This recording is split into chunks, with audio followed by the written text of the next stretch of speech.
Suspendre les taxes pour tenter de calmer la colère des Gilets jaunes. Édouard Philippe l'a d'abord annoncé ce matin aux députés de la majorité. Mais sitôt rentré à Matignon, il prend la parole. Aucune taxe ne mérite de mettre en danger l'unité de la nation. Je suspends, pour une durée de 6 mois, ces mesures fiscales. Elles ne s'appliqueront pas avant d'être débattues par toutes les parties prenantes. Nous voulons, dans ce laps de temps, identifier et mettre en œuvre des mesures d'accompagnement justes et efficaces.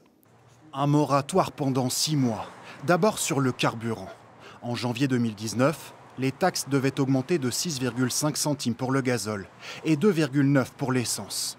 En faisant une croix sur cette hausse de taxes, le gouvernement devrait perdre 2 milliards d'euros.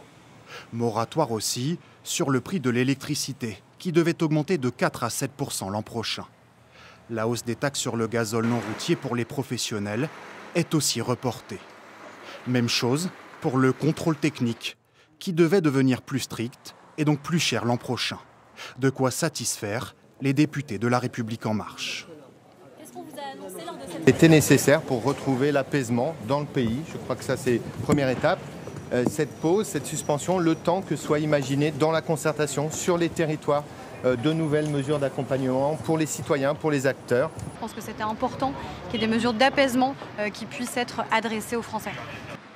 Des concessions importantes sur la taxation de l'énergie. Mais pour cet économiste, ce n'est pas sans risque. Si c'est un moratoire, effectivement, pour être le début d'un renoncement, ça veut dire que dans 1 an, dans 2 ans, dans 5 ans, on se retrouvera toujours face à ce mur de la transition énergétique et que plus on renonce, plus ça sera difficile. Le Premier ministre a aussi promis un débat plus large sur la fiscalité en France.